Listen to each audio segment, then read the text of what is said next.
Hello student, मैं श्यामू एक बार फिर से आप सभी को अपने यूट्यूब चैनल देसी स्कूलिंग में स्वागत करता हूं। आज हम देखेंगे प्रश्नावली 4.1 के सवाल नंबर 2। सवाल नंबर 1 हम पहले देख चुके हैं। आज हम देखेंगे सवाल नंबर 2, जिसका पहला सवाल है मेरा एक आयताकार भूखंड का क्षेत्रफल 528 मीटर स्क्वायर है। क्षेत्र की लंबाई मीटर में चौड़ाई के 2 गुने से 1 अधिक है। हमें भूखंड की लंबाई और चौड़ाई ज्ञात करनी है। तो क्या कह रहा है कि आयताकार भूखंड का क्षेत्रफल 528 मीटर स्क्वायर है। क्या कह रहा है? आयताकार भूखंड का क्षेत्रफल 528 मीटर स्क्वायर है और क्षेत्रफल की लंबाई जो है वो चौड़ाई के 2 गुने से 1 अधिक है। अगर हमें चौड़ाई पता हो जाए तो लंबाई भी पता हो जाएगी, क्योंकि लंबाई जो है वो चौड़ाई के 2 गुने से 1 अधिक है। तो मान लेते भैया, माना आयताकार भूखंड की चौड़ाई x मीटर है। आयताकार भूखंड की चौड़ाई x मीटर है, तो लंबाई क्या हो जाएगी भैया? 2 गुने से 1 अधिक, यानी कि आयताकार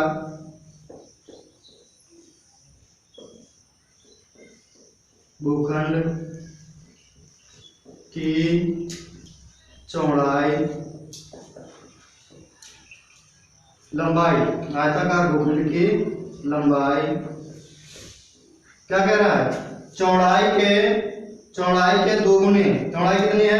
x है, के 2 गुने से 1 अधिक, यानी कि 1 अधिक है। लंबाई क्या हो जाएगी? 2 × x + 1, यानी कि 2x + 1 हो जाएगी। ये क्या हो जाएगी? आयताकार भूखंड की लंबाई हो जाएगी। फिर क्या कह रहा है? आगे कहा है हमें भूखंड की लंबाई और चौड़ाई ज्ञात करनी है। भूखंड की लंबाई और चौड़ाई ज्ञात करनी है। कैसे ज्ञात करनी है? द्विघात समीकरण के रूप में ज्ञात करनी है। तो दिया है भैया, क्या दिया है? दिया है आयताकार भूखंड का क्षेत्रफल, आयताकार भूखंड का क्षेत्रफल कितना दिया है? 528 मीटर स्क्वायर, यह हमें दिया है। चूंकि आयताकार भाग या कह लो भूखंड का क्षेत्रफल होता क्या है भैया? लंबाई इंटू चौड़ाई। लंबाई इंटू चौड़ाई। क्षेत्रफल क्या दिया भैया हमें? 528 बराबर लंबाई क्या दिया है? लंबाई हमने निकाल रखा है 2x + 1 इंटू चौड़ाई क्या दिया है? चौड़ाई हमने मान रखा है x। अब इसको हल कर लेंगे हम। इधर देखो, 528 बराबर, अब x का गुणा हम इसमें करेंगे, दोनों में। पहले इसमें करेंगे फिर इसमें करेंगे, तो इसके आगे पहले चिन्हों का गुणा कर लेंगे। चिन्हों गुणा कैसे करेंगे भाई? इसके आगे प्लस है, इसके आगे भी प्लस है, प्लस प्लस गुणा प्लस, प्लस आगे लिखो या ना लिखो। अब x का गुणा हम 2x में करेंगे, क्या आएगा? 2x स्क्वायर आएगा। अब x का गुणा हम इसमें करेंगे, इसके आगे पहले चिन्हों गुणा कर लेंगे। इधर प्लस चिन्ह है, इसके आगे भी प्लस चिन्ह है, प्लस प्लस गुणा प्लस। अब x का गुणा हम 1 में करेंगे तो क्या आएगा? x आएगा। अब भैया इसको हल कर लेते हैं। इधर हमारा ये 528 प्लस का, उधर जाएगा माइनस का, तो जब माइनस का जाएगा उधर, इधर क्या हो जाएगा? 0। क्या हो जाएगा? 2x स्क्वायर + x, इधर क्या आएगा? माइनस का 528। भैया 0 इधर लिख लो या फिर उधर लिख लो, तो 2x स्क्वायर + x - 528 बराबर 0। अब ये हमारा द्विघात समीकरण के रूप में आ गया है। हमें यही ज्ञात करना था कि द्विघात समीकरण के रूप में जो आयताकार भूखंड की लंबाई और चौड़ाई ज्ञात करनी थी। तो आयताकार भूखंड की लंबाई और चौड़ाई द्विघात समीकरण के रूप में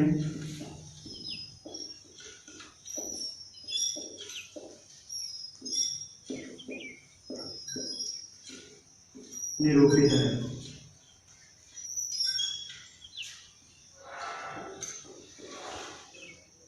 द्विघात समीकरण के रूप में निरूपित है। अब हम देखेंगे सवाल नंबर 2। सवाल नंबर दूसरे का 2 कह रहा है, दो क्रमागत धनात्मक पूर्णांकों का गुणनफल 306 है, पूर्णांक ज्ञात कीजिए। अब भैया देखेंगे धनात्मक पूर्णांक क्या होते हैं, यानी कि धनात्मक क्रमागत पूर्णांक क्या होते हैं। धनात्मक क्रमागत पूर्णांक जैसे 1, उसके बाद 2, उसके बाद 3, उसके बाद 4, उसके बाद 5, यानी कि क्रमागत क्रम से 1 के बाद 2, 2 के बाद 3, 3 के बाद 4, 4 के बाद 5, यानी कि 1 1 प्लस हो रहा है। तो जो धनात्मक पूर्णांक होते हैं उसमें 1 1 प्लस होता चला जाता है, यानी क्रमागत धनात्मक पूर्णांक 1 1 प्लस। अगर कोई मान लो x है उसमें दूसरा वाला क्या हो जाएगा, अगर एक x है तो दूसरा वाला क्या हो जाएगा, x प्लस 1 हो जाएगा। ये हमारे क्रमागत पूर्णांक है। तो भैया देख लेते हैं आगे। कह रहा दो क्रमागत धनात्मक पूर्णांकों का गुणनफल 306 है, तो पूर्णांक ज्ञात कीजिए। तो भैया माना पहला धनात्मक पूर्णांक x मान, तो दूसरा धनात्मक पूर्णांक क्या हो जाएगा, दूसरा धनात्मक पूर्णांक, दूसरा धनात्मक पूर्णांक क्या हो जाएगा, जब एक x है तो दूसरा उसमें उससे आगे वाला हो जाएगा, एक प्लस हो जाएगा, तो x प्लस 1 हो जाएगा। दूसरा धनात्मक पूर्णांक क्या हो जाएगा, x प्लस 1। कह रहा है कि दोनों का गुणनफल 306 है, तो प्रश्नानुसार क्या कह रहा है, दोनों का गुणनफल, जो दोनों धनात्मक पूर्णांक हैं उनका गुणनफल 306 है, तो x इंटू एक्स प्लस 1 का जो गुणा है वो कितने के बराबर है, 306 के बराबर है। अब इसको हल कर लेंगे भैया, इस x का गुणा इसमें दोनों में कर लो। तो x का गुणा पहले हम इसमें करेंगे, तो इसके आगे पहले चिन्ह गुणा करो, इधर प्लस है इधर भी प्लस है, प्लस प्लस गुणा प्लस प्लस आगे लिखो या ना लिखो। फिर x का गुणा हम x में करेंगे, क्या आएगा, x स्क्वायर आएगा। फिर इसका गुणा इसमें हो गया, अब इसका गुणा इसमें करो, 1 में क्या हो जाएगा भैया, x गुणा 1 में करने के लिए पहले क्या करोगे, इसके आगे पहले चिन्ह गुणा करो, इसके आगे प्लस, इसके आगे प्लस, प्लस गुणा प्लस, फिर x गुणा 1 में करो, क्या आएगा भैया, x आएगा बराबर, इधर क्या है 306। ये लाइनें नहीं बनानी है तुमको, हमें समझाने के लिए बनानी है। अब ये हमारा 306 इधर प्लस इधर आएगा माइनस हो जाएगा, x square plus x minus 306 बराबर 0। अब हमें जो हमारा आता वो धनात्मक पूर्णांक ज्ञात करने थे वो किस रूप में ज्ञात करने थे, द्विघात समीकरण के रूप में ज्ञात करने। हमारा सवाल कह रहा था निम्नलिखित स्थितियों को द्विघात समीकरण के रूप में ज्ञात करना, तो हमारा द्विघात समीकरण तो बन गया। अब लिखेंगे अतः धनात्मक क्रमागत धनात्मक पूर्णांक द्विघात समीकरण के रूप में निरूपित है।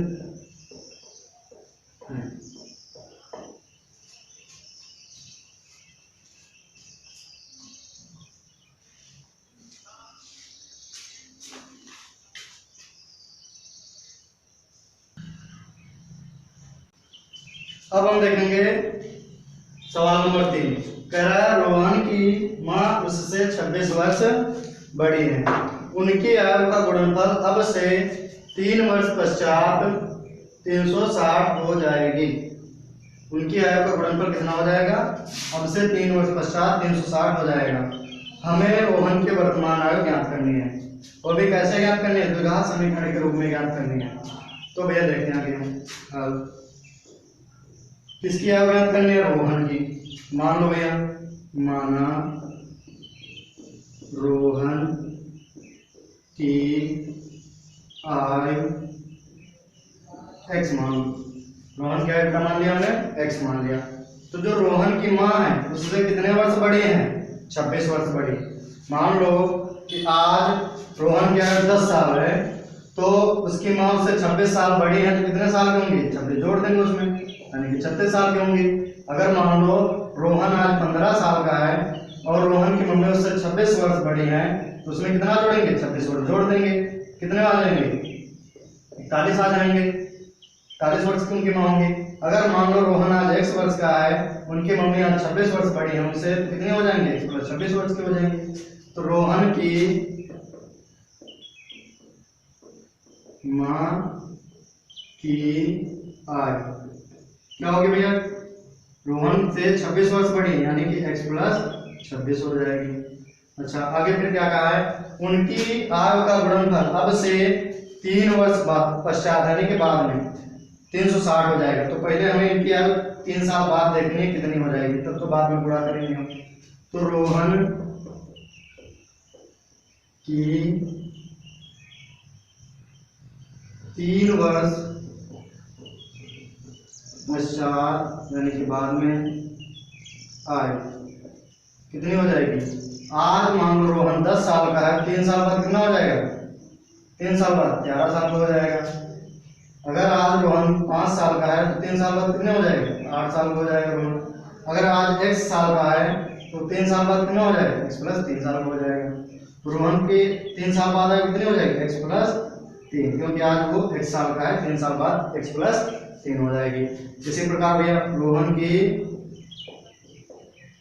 माँ की 3 वर्ष पश्चात आयु क्या हो जाएगी? आज कितनी है? x प्लस 26 है, 3 साल बाद कितने हो जाएगी? 3 साल और जुड़ जाएंगे, कितनी हो जाएगी? x प्लस 26 प्लस 3 यानी कि 26 में 3 जोड़ दो, x प्लस 29 आयु 29 वर्ष हो जाएगी। फिर क्या कहा है? प्रश्नानुसार प्रश्न में कहा है कि 3 वर्ष पश्चात इनकी आयु का गुणनफल कितना हो जाएगा? 360 हो जाएगा। तो भैया प्रश्नानुसार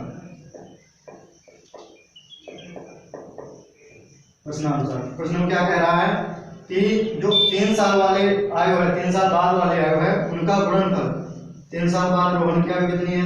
x प्लस 3 है, और उनकी मम्मी की आयु कितनी है? x प्लस 29 है। कह रहा दोनों का गुणनफल यानी कि इंटू कितने के बराबर है? 360 के बराबर है। बस इसको हम हल कर देंगे।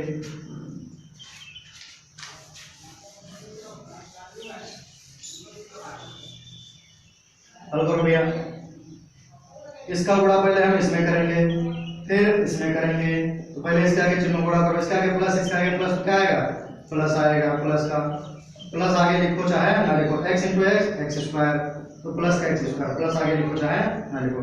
अब इसका गुणा इसमें 29 में करेंगे तो क्या आएगा? इसके आगे पहले चिन्ह गुणा करो, इसके आगे प्लस, इसके आगे प्लस, तो प्लस प्लस गुणा प्लस। अब x गुणा 29 में करो, क्या आएगा? 29x। फिर अब इससे तो दोनों में हो गया, अब इससे दोनों में कर लो, इसका गुणा इसमें करो भैया, इसका आगे प्लस, इसका आगे प्लस, तो क्या आएगा? प्लस। अब 3 इंटू एक्स क्या आएगा? 3x। अब इसके आगे प्लस, इसके आगे प्लस, इसमें करेंगे तो प्लस प्लस गुणा प्लस। अब 3 गुणा 29 में करो, क्या आएगा भैया? 3 9 27 और 3 दूनी 6, 6 2 8। अब इधर क्या है बराबर? 360।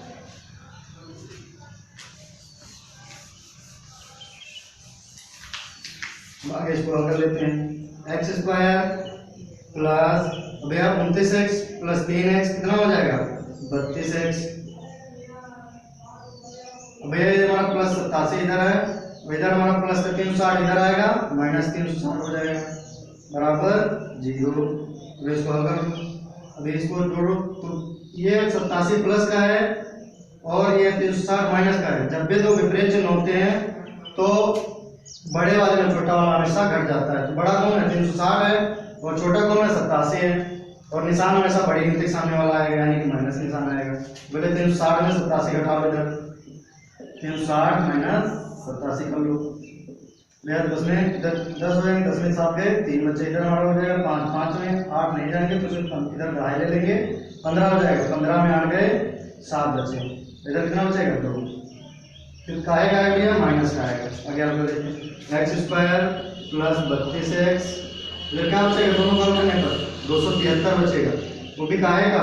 बड़ा वाला निशान के, बड़े वाली संख्या के आगे वाला निशान माइनस का बराबर 0। अब हमारा क्या निकला है? जो रोहन की आयु है वो निकला है, वो भी काहे के रूप में? द्विघात समीकरण के रूप में। रोहन की आर द्विघात समीकरण के रूप में निरूपित है। अब हम देखेंगे सवाल नंबर 4। कह रहा है एक रेलगाड़ी 480 किलोमीटर की दूरी समान चाल से तय करती है। एक रेलगाड़ी 480 किलोमीटर की दूरी समान चाल से तय करती है। यदि इसकी चाल 8 किलोमीटर प्रति घंटा कम होती है तो वह उसी दूरी को तय करने में 3 घंटे समय अधिक लेती है। हमें रेलगाड़ी की चाल ज्ञात करनी है। तो हम करते हैं भाई, जो ज्ञात करना उसको पहले मान लो। क्या ज्ञात करना है? रेलगाड़ी की चाल। तो माना रेलगाड़ी की चाल क्या मान लेते हैं? x किलोमीटर प्रति घंटा है। मान लिया रेलगाड़ी की चाल कितनी है? x किलोमीटर प्रति घंटा है। अच्छा, कुल दूरी कितनी तय करनी है? 480 किलोमीटर की दूरी। तो कुल दूरी कितने दिया है? 480 किलोमीटर। अब x की स्पीड से जा रही है रेलगाड़ी और 480 किलोमीटर दूरी तय करनी, तो समय कितना लगेगा? रेलगाड़ी द्वारा लिया गया समय क्या लगेगा? समय बराबर क्या होता है भैया? समय बराबर होता है दूरी बटे चाल। समय बराबर क्या होता है? दूरी बटे चाल। तो समय बराबर दूरी कितनी है? 480, चाल कितनी है? x। ये क्या हो जाएगा? समय लगेगा। समय कायम होता है घंटों में। तो रेलगाड़ी द्वारा लिया गया समय कितना? 480 बटे x घंटे लग रहे हैं। फिर क्या कह रहा है आगे? यदि इसकी चाल 8 किलोमीटर प्रति घंटा कम होती है, यदि इसकी चाल 8 किलोमीटर प्रति घंटा कम होती है तो वह उसी दूरी को तय करने में पहले से 3 घंटे अधिक समय लेने लगी है। भाई जाहिर सी बात है, अगर किसी की चाल कम कर दोगे तो समय ज्यादा लेने लगेगा। तो जब रेलगाड़ी की चाल 8 किलोमीटर प्रति घंटा कम कर दी जाती है तब रेलगाड़ी द्वारा लिया गया समय। तब भैया कितना समय लिया गया? रेलगाड़ी की चाल कितनी कम हो गई? 8 किलोमीटर प्रति घंटा कम हो गई। तब रेलगाड़ी द्वारा लिया गया समय कितना होगा? दूरी तो हमें उतनी ही लेनी है जितनी थी 480 किलोमीटर की। अब बटे चाल कितनी थी? पहले x थी, अब कितनी कम हो गई? 8 किलोमीटर प्रति घंटा कम हो गई। तो समय कितना लगेगा? 480 बटे x माइनस 8 घंटे लगेंगे। अच्छा, फिर आगे क्या कहा उसने? कह रहा जब ऐसा हो जाता है, जब 8 किलोमीटर कम हो जाती है 1 किलोमीटर प्रति घंटा, तो उसी दूरी को तय करने में 3 घंटे अधिक समय लेती है। यानी कि कुछ समय में अंतर आ गया है। अब अंतर कैसे निकालते हैं? बाद में पहले वाले को घटा के निकालते हैं। तो जो बाद का समय है उसमें पहले वाला समय घटा देंगे तो क्या निकल आएगा? अंतर निकल आएगा। प्रश्नानुसार इधर देखिए थोड़ा सा।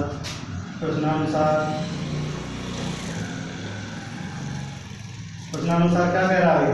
अंतर दिया है हमें 3 घंटे का, यानी कि जो पहले समय लगता था और जो बाद में समय लग रहा है उसमें कितने का अंतर आ गया? 3 घंटे का अंतर आ गया। तो अंतर कैसे निकालेंगे भैया? बाद वाले समय में पहला वाला समय घटा देंगे। पहला वाला समय क्या था? 480 बटे x बराबर क्या है? अंतर कितने का है? 3 घंटे का। हल कर लेते भाई इसको। इधर हमारा पेड़ बड़ा कर लो, 400 इंटू एक्स, इधर हमारा x माइनस 8 से दोनों गुणा करो 480 में, क्या हो जाएगा? माइनस 480 x, ये माइनस क्या हो जाएगा? प्लस 8 इंटू 480 कर लो भैया। 8 0 0 88 64 के 4 हाथ से 6 और 8 चौक 32 6 38। बराबर बटे नीचे गुणा है, नीचे करते हैं तो x into x x square, x into -8 -8 है बराबर क्या है इधर 3। अब इसको ये बटे में उधर जाएगा, गुणे में हो जाएगा। इधर क्या 480 x और 480 x, ये माइनस का है ये प्लस का है, दोनों जाएंगे कट, क्या बचेगा इधर 3840 बराबर इधर 3 घंटे में, क्योंकि समय पाई। अब ये हमारा इधर 3 है, इधर के बटे में इधर जाएगा गुणे में, 3 से गुणा हो जाएगा तो 3x स्क्वायर माइनस क्या हो जाएगा इधर 8 से गुणा करो क्या आ जाएगा 24x। अब हमारा इधर 3840 इधर प्लस का उधर जाएगा माइनस का, तो 3x स्क्वायर माइनस 24x तो वैसे ही रहेगा। अब हमारा इधर प्लस उधर जाएगा माइनस हो जाएगा 3840। अब इधर क्या बचेगा 0 बचेगा। अब हमारा जो रेलगाड़ी की चाल है वो द्विघात समीकरण के रूप में आ गई है। तो अतः रेलगाड़ी की चाल द्विघात समीकरण के रूप में निरूपित है।